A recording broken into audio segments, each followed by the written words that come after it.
Hi friends, నేను మీ doctor జంగం Vishwanath, psychology మరియు PAE ఫ్యాకల్టీని. అంతేగాక మీకు ఇష్టమైన శ్రీ విద్యా పబ్లికేషన్ పుస్తక రచయితని. మనం సైకాలజీలో భాగంగా ఈ సైకాలజీ మీకు తెలుసు, రాబోయే టెట్కి, హెచ్డబ్ల్యూకి, డిఎస్సికి, డిప్టీ డిఓ ప్రతి పరీక్షకు ఇది ఒక పునాదిగా నిలుస్తూ మీ ఉద్యోగాన్ని తారుమారు చేసే అవకాశం ఉంటుంది. కాబట్టి ఈ యొక్క ప్రశ్నను తేలికగా తీసుకోకండి. మీరు సీరియస్ అభ్యర్థులైతే ఒక పెన్ను మరియు పుస్తకం ముందు పెట్టుకొని మీకు ఎన్ని ప్రశ్నలు వస్తున్నాయో సీరియస్గా తీసుకొని ఎక్కడ వెనుకబడ్డారో దాని గురించి బాగా ఆలోచించండి. మరియు ఈ టెట్ పరీక్ష అనేటువంటిది మనకు తెలుసు, షెడ్యూల్ వచ్చేసింది పూర్తిగా. కాబట్టి ఇది ఒక డిఎస్సి రాసే అభ్యర్థులకు ఇది మనకు ఫ్రీ ఫైనల్ మ్యాచ్గా ఉపయోగపడుతుంది. కాబట్టి టెట్ను తేలికగా కనుక తీసుకుంటే డిఎస్సిలో మనం చాలా ఇబ్బంది పడే అవకాశం ఉంటుంది.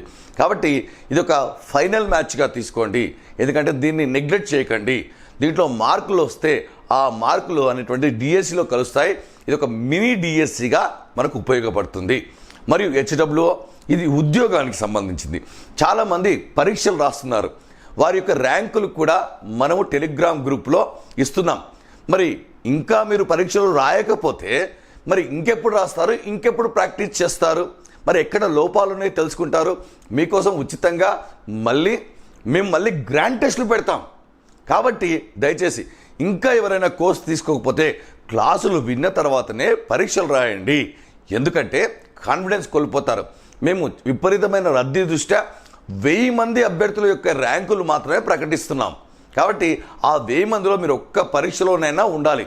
పోస్టుల సంఖ్య సగం ఉన్నాయి కాబట్టి దయచేసి హెచ్డబ్ల్యూఓ, టెట్, డిఎస్సి ఈ 3 అక్షరాలు అనేటువంటివి మ్యాజిక్ లెటర్లు.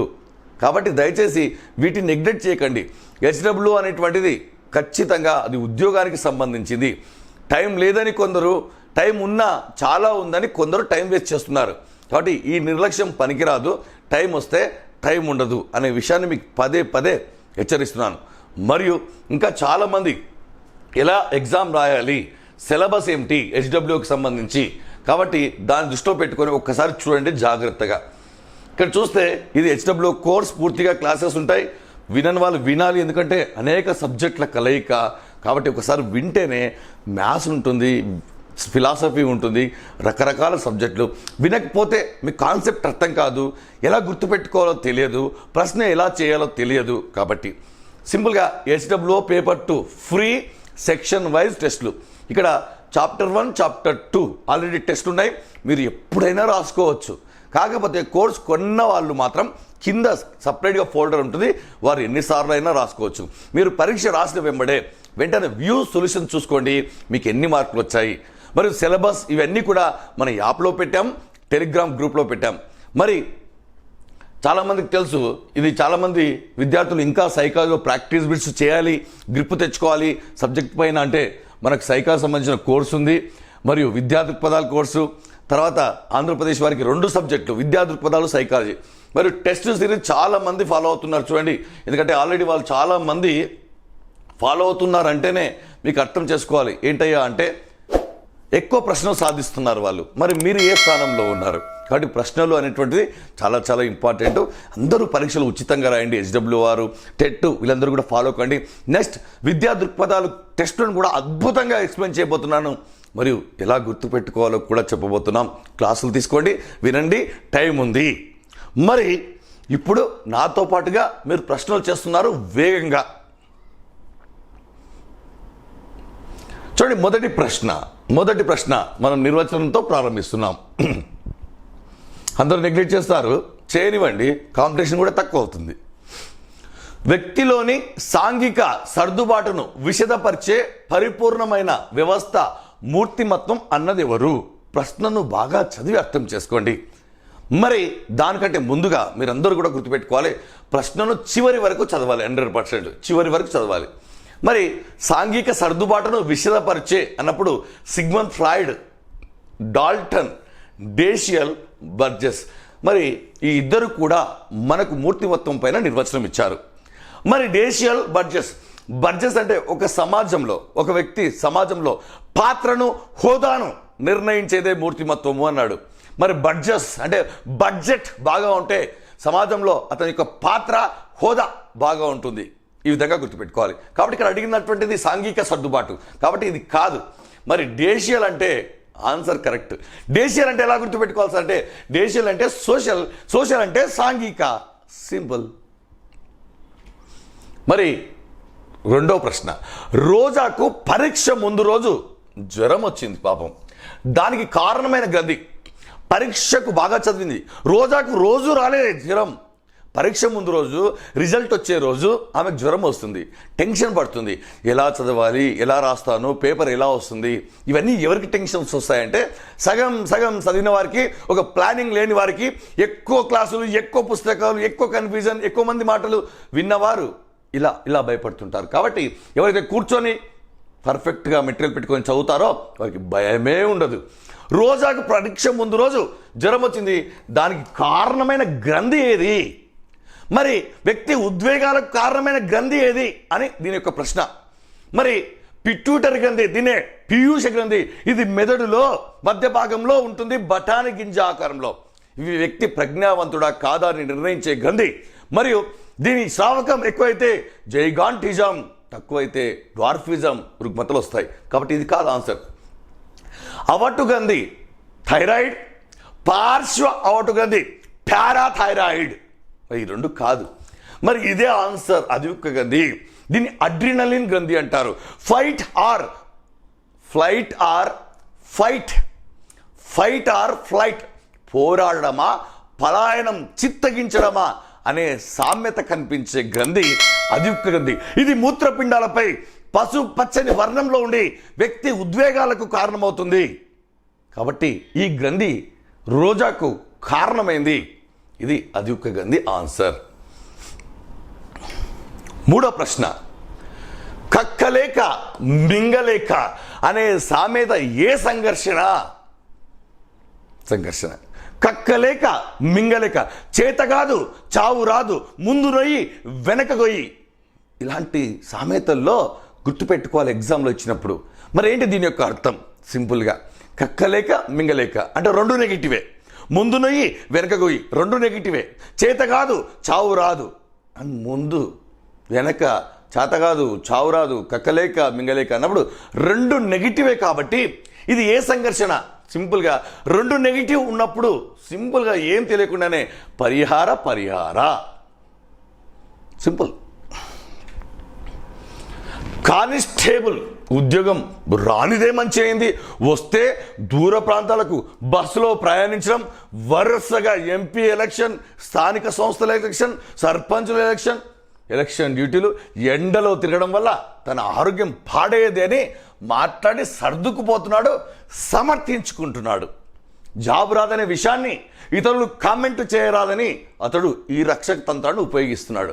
అయితే ఇది ఏ రక్షక తంత్రం అంటున్నాడు? అతడు సమర్థించుకుంటున్నాడు, మంచి కారణం చెప్పి సమర్థించుకున్నాడు. అందరి దాక్ష పుల్లన అనే సామెత దీనికి సంబంధించిందే. ఇది ఉపసంహరణం అంటే తప్పించుకోవడం కాదు. హేతుగీకరణం, తదాత్మీకరణం, ప్రతిచర్య నిర్మితి. ప్రతిచర్య నిర్మితి అంటే మనసులో ఒక భావం పెట్టుకుని దానికి విరుద్ధంగా చెప్తే దాన్ని ప్రతిచర్య నిర్మితి అంటారు. మరి తదాత్మీకరణం అంటే తాను సాధించినది ఇతరులు సాధించినప్పుడు అది తన విజయంగా చెప్పుకోవడాన్ని తదాత్మీకరణం. ఇక్కడ కారణం చెప్పాడు, అది కూడా నమ్మేటట్టు చెప్పాడు, నిజమే కదా అన్నట్టుగా. కాబట్టి ఆన్సర్ హేతుకీకరణము. క్లియర్. క్రింది వాళ్ళలో సరికానిది. మనమంతా కూడా అన్ని యాంగిల్స్లో ఎగ్జామ్లో ఏ ప్రశ్న వచ్చినా మీరు చేయగలరు, దానికి నేను గ్యారంటీ. కాబట్టి మీరు జాగ్రత్తగా వినండి. మరియు చాలామంది లైక్, షేర్ మరియు సబ్స్క్రైబ్ చేయడం లేదు. ఒకసారి చేస్తే ఇప్పుడున్న యూట్యూబ్ ట్రాఫిక్ ద్వారా మీకు మన వీడియో నేరుగా వస్తుంది. సబ్జెక్టు కంటెంట్ వీడియోలు వస్తాయి మన దగ్గర. ఇక మోటివేషన్ చాలా ఎక్కువైంది మీకు. సరి కానిది అన్నాడు, సరైనది ఏమో తెలుసుకోవాలి. Principles of psychology, principles of psychology విలేంజన్స్ కరెక్టా కాదా? 100% కరెక్ట్. మరి a mind that found itself, Goleman అన్నాడు, కరెక్టా కదా? ఒక్కసారి ఆలోచిద్దాం. Interpretation of dreams, Sigmund Freud కళల విశ్లేషణ పద్ధతి ద్వారా మానసిక రుగ్మతలు నయం చేశాడు సిగ్మండ్ ఫ్రాయిడ్. కాబట్టి ఇది కూడా కరెక్ట్. డెమోక్రసీ అండ్ ఎడ్యుకేషన్ గ్రంథ రచయిత జాన్ డూయి. మరి తెలుసు మీకు డా ఈ ఇక్కడ చూడండి డా ఉంది ఈ ఉంది democracy and education simple logic. క్రింది వాళ్ళలో సరైన మూర్తిమత్వ లక్షణం అంటే ఒకటే ఒక మూర్తిమత్వ లక్షణం ఉంది కరెక్ట్గా, అది మీరు క్యాచ్ చేయాలి. తరగతి గదిలో ప్రతిభావంతులైన విద్యార్థుల్లో ఈ మూర్తిమత్వం ఎక్కువగా ఉంటుంది అన్నాడు. ఇంతకు మూర్తిమత్వం అంటే శారీరక మానసిక నైతిక ఉద్వేగ సామాజిక అన్ని అంశాల్లో పరిపక్వతను కలిగి ఉండడం, అన్నిట్లో పర్ఫెక్ట్గా ఉంటే వాడు చక్కటి పర్సనాలిటీ గల వ్యక్తి. పర్సనాలిటీ అంటే ఫిజికల్ కాదు, లావు కాదు, ఎత్తు కాదు, బరువు కాదు, క్యారెక్టర్ అని గుర్తుపెట్టు. మరి మూర్తిమత్వం ప్రతిభావంతుల్లో ఎక్కువగా, ప్రతిభావంతులు కాని వారిలో తక్కువగా అలా ఉండదు. మరి అమల విమల ఇద్దరు కూడా ఎవరంటే సమలింగ కవలలు. సమలింగ అంటే ఒకే లింగానికి చెందినవారు. మరి వారిలో ఒకే రకమైనటువంటి మూర్తిమత్వాన్ని కలిగి ఉంటారు. ఏ ఇద్దరు కవల పిల్లలు ఒకే రకమైనటువంటి మూర్తిమత్వాన్ని కలిగి ఉండరు. కాబట్టి ఇది కూడా తప్పుగా చెప్తున్నాను. స్థిరంగా ఉంటుంది కానీ స్తబ్దంగా ఉండదు. మరియు మూర్తిమత్వం ఎక్కువగా ఆర్థిక స్థితి బాగా ఉన్నవారిలో ఎక్కువగా ఉంటుంది. అంటే డబ్బు ఉన్న వాళ్ళలో మూర్తిమత్వం తక్కువ ఎక్కువ అనే తేడాలు ఉండవు ఇప్పుడే కానీ. మరి ఆన్సర్ దీంట్లో చూస్తే మూర్తిమత్వం స్థిరంగా ఉంటుంది కానీ స్తబ్దంగా ఉండదు. మూర్తిమత్వ లక్షణాలు అన్ని స్థిరంగా ఉంటాయి ఆ వ్యక్తిలో, శారీరకంగా మానసికంగా ఉద్వేగంగా నైతికంగా గాంధీలో ఉన్నాయి. కానీ అప్పుడప్పుడు కోపం వచ్చినప్పుడు హెచ్చు తగ్గులు ఉంటాయి. ఎందుకంటే మొదట ఒక చెంప చూపించమన్నాడు, తర్వాత డూ ఆర్ డై అన్నాడు. కాబట్టి స్థిరంగా ఆ లక్షణాలు ఉంటాయి కాబట్టి ఆ లక్షణాల్లో హెచ్చు తగ్గులు ఉంటాయి కాబట్టి స్థిరంగా ఉంటుంది కానీ స్తబ్దంగా ఉండదు అనేది ఇక్కడ మనకు రైట్ ఆన్సర్. దూర ప్రాంతానికి పదోన్నతిపై వెళ్ళాలని లేదు, కానీ వెళ్ళకపోవడం వల్ల పదోన్నతి వదులుకోవాలని లేదు. మరి ఈ సందర్భాన్ని మీరు ఎలా చూస్తారు? సందర్భం మారుతూ ఉంది. ఉంది ఉంది అంటే ఒకలాగా, లేదు లేదు అంటే ఒకలాగా కాకుండా ఇక్కడ చూడండి, ఇక్కడ లేదు లేదు ఉంది నో డౌట్. అయితే ఇక్కడ చూడండి, దూర ప్రాంతానికి పదోన్నతిపై వెళ్ళాలని లేదు, లేదు, ఓకే క్లియర్. అట్లాని మరి వదులుకో, పదోన్నతి వదులుకో ఎందుకు ఆలోచిస్తున్నావు అంటే కూడా వదులుకోవడం ఇష్టం లేదు. అంటే రెండూ నచ్చట్లేదు. మరి మీ ఇంట్లో అంటారు తిననా తిను, పడుకోనన్నా పడుకో, పడుకోనన్నా పడుకో, చదువుకోనన్నా చదువుకో. పెళ్లి చేసుకో అంటే వద్దంటాడు. సరేలే ఒక 3 సంవత్సరాల తర్వాత చేసుకో అంటే వద్దు అంత పని చేయకండి అంటాడు. మరి పెళ్లి చేసుకోవడం ఇష్టం లేదు, వాయిదా వేసుకోవడం ఇష్టం లేదు అన్న సందర్భం ఇక్కడ కనిపిస్తుంది మనకు. అంటే రెండు కూడా ఇష్టం లేని సందర్భాల్లో మనకు తెలుసు మీకు ఆల్రెడీ ఆన్సర్ పరిహార. ఒక వ్యక్తికి రోషాక్ సిరామరకల కార్డును చూపించినప్పుడు పులి యొక్క కాలుగా గుర్తించాడు ఆ అబ్బాయి. ఆ అబ్బాయికి రోషాక్ ఆర్ఐబిటి టెస్ట్ లోపల కార్డుల సంఖ్య 10, టిఏటిలో గల కార్డు సంఖ్య 30+1, సిఏటిలో గల కార్డుల సంఖ్య 10. ఆర్ఐబిటిలో కార్డులు దీర్ఘచతురస్రాకారం ఉంటాయి, బొమ్మ సౌష్ఠవాకారం ఉంటుంది, అన్నీ కూడా అస్పష్టంగా ఉంటాయి. మరి కార్డులో చూపించినప్పుడు కార్డు చూపించగానే పులి యొక్క కాలుగా గుర్తించాను. ఈ ప్రతిస్పందన సూచించుటకు వినియోగించు అక్షరం. పులి యొక్క కాలు అన్నాడు. పులి జంతువు, జంతువు యొక్క ఒక భాగము కాబట్టి జంతువు యొక్క ఒక భాగం కాబట్టి హెచ్ అంటే హ్యూమన్ డీటెయిల్, ఏ అంటే యానిమల్ డీటెయిల్, హెచ్ అంటే హ్యూమన్, ఏ అంటే యానిమల్. అంటే ఏ అంటే జంతు రూపము, మానవ రూపము, మానవ రూపంలోని భాగము, జంతు రూపంలోని భాగము. కాబట్టి ఆన్సర్ ఏ డి అవుతుంది. వ్యక్తి పొడుగు పెరగడం లేదా అతి దీర్ఘకాయత్వం కారణమైన గంది. పొడుగు పెరుగుతూ ఉంటాడు, అతి దీర్ఘకాయత్వం, దీన్ని ఏమంటారు? జైగాంటిజం, జెండాలాగా పెరుగుతూ ఉంటాడు. మరి దానికి కారణమైన గంది ఏంటంటే సింపుల్గా అడ్రినల్ కాదు, థైరాయిడ్ కాదు, పారాథైరాయిడ్ కాదు, పీయూష గ్రంథి స్రావకం ఎక్కువైతే, వ్యక్తి పొడవుగా తక్కువైతే మరుగుజ్జుతనం అంటే పొడుగు తగ్గడం కాదు, పొడుగు పెరగకపోవడం, దాన్నే డ్వార్ఫిజం అంటారు. మరి కోచింగ్ సెంటర్లో ఒక ఉపాధ్యాయుడు బాగా పాఠం చెప్పకపోయినా సరే విద్యార్థులు అతని పేదరికాన్ని దృష్టిలో ఉంచుకొని బాగా చెప్పాడని అతన్ని తీసుకోమని యజమానికి చెప్పడం నిర్ధారణ మాపనల ప్రకారం ఏ లోపం? నిర్ధారణ మాపనలు ఉంటాయి మనకు. రేటింగ్ స్కేల్ అంటారు. దాంట్లో 3 లోపాలు ఉంటాయి. ఒకటి కేంద్రీయ ప్రవృత్తి లోపము, ఔదార్య లోపము, పరివేశ ప్రభావం ఉంటాయి. మరి ఇక్కడ చూస్తే అతను బాగా చెప్పట్లేదు. తెలుగు సబ్జెక్ట్ చెప్పడానికి వచ్చాడు, ఇంగ్లీష్కి వచ్చాడు, మ్యాథ్స్కి వచ్చాడు, సైకాలజీకి వచ్చాడు. కానీ చూస్తే పాత బట్టలు, చూస్తే పేదరికంలో ఉన్నాడు. ఒకవేళ తీసివేస్తే మళ్ళీ అతనికి ఎంప్లాయ్మెంట్ ఉండదేమో, డబ్బులు రావేమో, కుటుంబ పోషణ కష్టమేమో అని పిల్లలందరూ కూడా జాలితో కరుణతో తీసుకోండి అని చెప్పారు. ఈ ఒక్క సబ్జెక్ట్ చదువుకుంటాంలే అనుకున్నారు పిల్లలందరూ కూడా. కాబట్టి ఇది ఏ దోషము అంటే ఇది ఔదార్య దోషం. నెక్స్ట్ ప్రశ్న. ఎప్పటి నుంచో తన లక్ష్యం టీచర్గా పెట్టుకొని బాగా కష్టపడ్డ అమ్మాయి త్రుటిలో ఉద్యోగం కోల్పోయి తీరని కోరికకు సంబంధించిన బాధను మర్చిపోలేక ఆమె ఎదుర్కొంటున్నటువంటి మానసిక స్థితి, విషమయోజనం, కుంఠనం, మానసిక ఆరోగ్యం, సర్దుబాటు అంటే అడ్జస్ట్మెంట్, నూతన పరిస్థితులను అవగాహన చేసుకొని దానికి తగ్గట్టుగా వ్యవహరించాలని సర్దుబాటు అంటారు. కాదు. మానసిక ఆరోగ్యం అంటే మెంటల్గా స్ట్రాంగ్ కాదు. విషమయోజనం, సర్దుబాటు కానటువంటి స్థితిని విషమయోజనం అంటారు. దాన్నే మాల్ అడ్జస్ట్మెంట్ అంటారు. కాదు. కోరిక నెరవేరలేకపోయింది కాబట్టి కోరికలు నెరవేరని స్థితిని కుంఠనం అంటారు.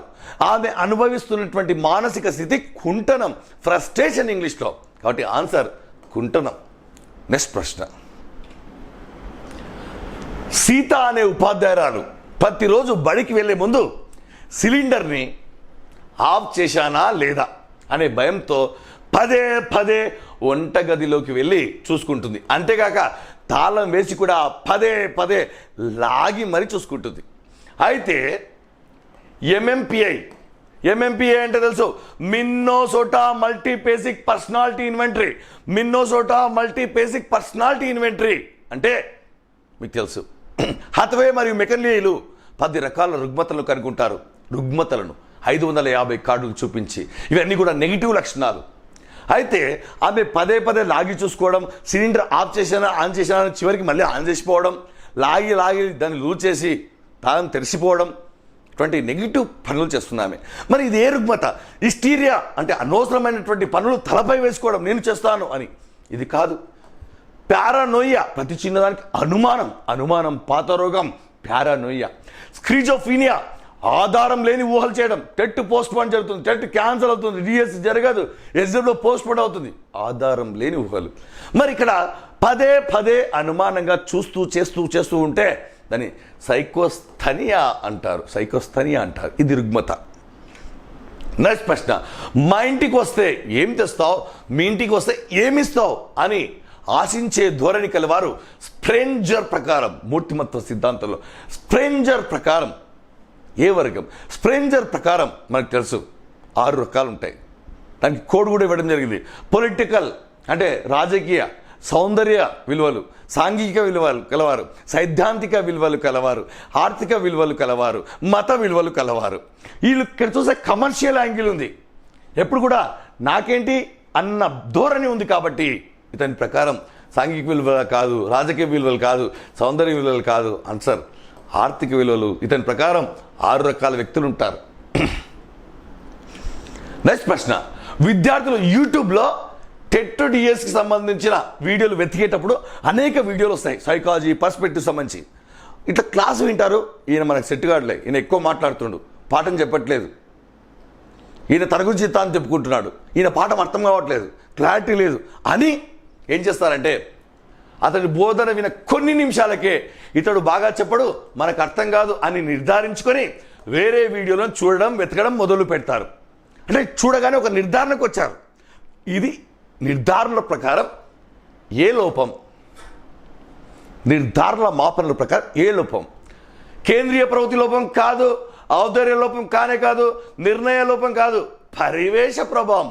దీన్ని ఇంగ్లీష్లో హాలో ఎఫెక్ట్. చూడగానే ఒక నిర్ణయానికి రావడం. మంచి బట్టలు వేసుకుంటే మంచి వ్యక్తి అని, రిచ్ అని, పాత బట్టలు వేసుకుంటే ఈయనేం పాఠం చెప్తాడని, ఈ విధంగా ఒక నిర్ణయానికి రావడం. దీన్ని హాలో ఎఫెక్ట్ అంటారు తెలుగులో, ఇంగ్లీష్లో పరివేశ ప్రభావం తెలుగులో. రమ్యకు ఈసారైనా సరే ఖచ్చితంగా టీచర్ ఉద్యోగం సాధించాలని ఉంది. కానీ ఎలా చదవాలి, ఏ పుస్తకాలు చదవాలి, ఎన్ని గంటలు చదవాలి, ఎక్కడ చదవాలి, హాస్టల్లో చదవాలి, ఈ ప్రశ్నలు ఆమెను ఇబ్బంది పెడుతున్నాయి. అంటే ఒకటి స్ట్రాంగ్, ఒకటి ప్లస్ చదవాలి అని ఉంది, ప్లస్ కానీ ఎలా చదవాలి, ఏం చదవాలి, ఇదంతా ఒకటే మీనింగ్ తీసుకోవాలి. చూడండి, ఇదంతా ఒకటే మీనింగ్, ఇది మైనస్. సో ఇది ఆన్సర్ ఉపగమ పరిహార ఆన్సర్. ఒక సమూహంలో సభ్యుల మధ్య అనుకూలతను వ్యతిరేకతను తెలుసుకునేందుకు విరివిగా ఉపయోగించే పద్ధతి సోషియోమెట్రిక్ రేటింగ్ స్కేలా, సోషియోమెట్రికా, అటిట్యూడ్ స్కేలా, ఇంట్రెస్టా. రేటింగ్ స్కేల్ అంటే నిర్ధారణ మాపనలు, సోషియోమెట్రిక్ అంటే సాంఘిక మితి పరీక్షలు, అటిట్యూడ్ స్కేల్ వైఖరి, అటిట్యూడ్ అంటే సహజ సామర్థ్య పరీక్షలు, ఇంట్రెస్ట్ అంటే అభిరుచి మాపనల. అంటే ఒక తరగతిలో క్లాస్ లీడర్ని ఎన్నుకోవడానికి కూడా మనం ఉపయోగించే పరీక్షలు సోషియోమెట్రిక్ పరీక్షలు, సాంఘిక మితి పరీక్షలు. సమూహంలో ఏ వ్యక్తి గొప్ప, ఏ వ్యక్తి మంచివాడు, ఎవరిని ఆకర్షిస్తున్నాడు, అందరూ ఇష్టపడే వ్యక్తిని స్టార్ అని, ఎవరు ఇష్టపడని వ్యక్తిని ఏకాకి అని. తరగతి గది ప్రతినిధిని ఎన్నుకోవడంలో ఉపయోగించే పరీక్షలు కూడా సాంఘిక మితి పరీక్షలు, దాన్నే సోషియోమెట్రిక్ టెస్ట్ అంటారు. ఆన్సర్ ఇది చూడండి 2. వంటలో కారం ఉప్పు అధికంగా పడింది అని తెలుసుకున్న వంట మనిషి తన యజమాని కోప్పడతాదని గ్రహించి యజమాని రాగానే ముందుగానే వెళ్ళి, సారీ సార్, కాస్త ఈరోజు వంట తేడాగా ఉంది, ఏమనుకోవద్దు, మళ్ళీ ఇది రిపీట్ కానివ్వను అని చెప్పింది. అలా ఉపశమనం పొందింది. మనం అదే ఇంట్లో కారం ఉప్పు ఎక్కువ పడ్డా సరే ఎలాగో వాళ్ళు తింటాడు, అతను అడిగితే అవును పడుతుంది, రోజు చేస్తాం, ఒకరోజు మంచి జరగదని ఇలా ఈ విధంగా గొడవలు అయ్యే అవకాశం ఉంటుంది. కాబట్టి ముందుగానే మనం అడిగి ఉపశమనం పొందడం. ఆలస్యంగా వచ్చిన ఉపాధ్యాయుడు ప్రధానోపాధ్యాయుని దగ్గరికి వెళ్ళి, ఆలస్యంగా వచ్చాను సార్ అంటే, ఓకే ఆలస్యం అంటే ఓకే, ఎప్పుడో ఒకసారి జరుగుతూ ఉంటుంది, ఆయనే క్షమిస్తాడు. మనం చెప్పకుండా చేయకుండా ఉంటే చూసుకుందాంలే అనుకుంటే సమస్యలు గొడవలు కామన్. ఇక్కడ ముందుగానే ఆమె అడిగింది అంటే ఆమె ఉపయోగించిన రక్షక తంత్రం ఏది? ఉపసంహరణ, తప్పించుకుందా, ప్రాయశ్చిత్తము. ముందుగానే క్షమాపణ అడిగితే దాన్ని ఏమంటారు? ప్రాయశ్చిత్తం అంటారు. ఆమె ఉపయోగించిన రక్షక తంత్రం ప్రాయశ్చిత్తం. పశ్చాత్తాపానికి మించిన ప్రాయశ్చిత్తం లేదు. హేతుకీకరణం, కారణాలు చెప్పిందా? కాదు. ప్రతిచర్య నిర్మితి, మనసులో ఒకటి పెట్టుకొని బయటకు ఒకటి చెప్పిందా? కాదు. సింపుల్. వ్యక్తిలో కుంటనం ఏర్పడడానికి సరైన కారణం కానిది. కుంటనం ఏర్పడుతుంది కానీ దీనివల్ల కాదు. మారుతున్న పరిస్థితులకు తగ్గట్టుగా మారకపోవడం, అవును, లేకపోతే కుంటనం ఏర్పడుతుంది. మనం అప్డేట్ కావాలి, లేదంటే అవుట్డేటెడ్ అయిపోతాం. Okay, correct. వ్యక్తి తన సామర్థ్యాలకు మించి ఎక్కువ లక్ష్యాలను ఏర్పరచుకోవడం, అవును, ఎక్కువ లక్ష్యాలు, మనకున్నది ఎంత కానీ లక్ష్యాలు పెద్దవి, ఇది సమస్య, కుంటనానికి కారణం. ఆర్థిక పరిస్థితులకు తగ్గట్టుగా నడుచుకోకపోవడం, మన దగ్గర ఉన్న డబ్బులు ఖర్చు పెట్టే తీరు చాలా ఇబ్బంది పెడుతుంది. కాబట్టి డబ్బు ఉన్నంతలో మనం ఖర్చు పెట్టుకోవాలి. తీసుకున్న నిర్ణయాలు అనుకూల ఫలితాలు ఇవ్వడం. తీసుకున్న నిర్ణయాలు అనుకూల ఫలితాలు ఇస్తే కుంటనం ఎందుకు ఏర్పడుతుందండి? కాబట్టి ఇది కరెక్ట్ కాదు. నెక్స్ట్, రోజాక్ శిరామరకల పరీక్షకు సంబంధించి సరికాని అంశం. చూడండి, ఎగ్జామ్లో ఎప్పుడు కూడా ప్రక్షేపక పరీక్షలో ప్రశ్న వస్తుంది, రక్షక తంత్రాల్లో వస్తుంది, గ్రంథులలో వస్తుంది, మరియు సంఘర్షణలో వస్తుంది. కాబట్టి ఖచ్చితంగా మీరు గుర్తుపెట్టుకోవాలి. రోజాక్ శిరామరకల పరీక్షకు సంబంధించి గుర్తుపెట్టుకోవాలి, సరి కాని అంశం అన్నాడు. సరికాని అంశం అంటే సరైన అంశం తెలియాలి. దీన్ని హెర్మన్ రోజాక్ ప్రతిపాదిస్తే వెలుగులోకి తెచ్చిన వ్యక్తి బెక్. అవును, చాలా మందిలో బెక్ వెలుగులోకి తెచ్చాడు. క్లియర్. దీనిలో 10 దీర్ఘచతురస్ర కార్డులు ఉంటాయి. ఇది కరెక్టే.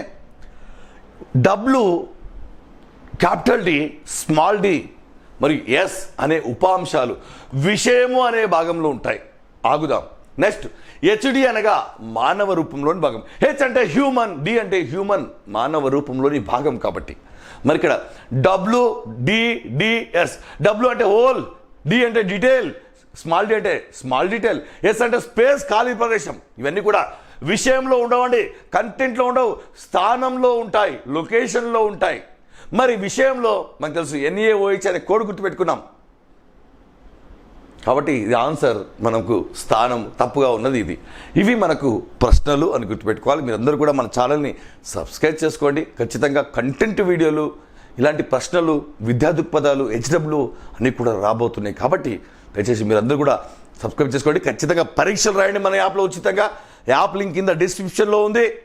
ఏమైనా అనుమానాలు ఉంటే చాట్ బాక్స్లో కస్టమర్ కేర్ దగ్గర మెసేజ్ పెట్టండి. మిమ్మల్ని ఉద్యోగం వచ్చేంత వరకు ప్రోత్సహిస్తూనే ఉంటాం.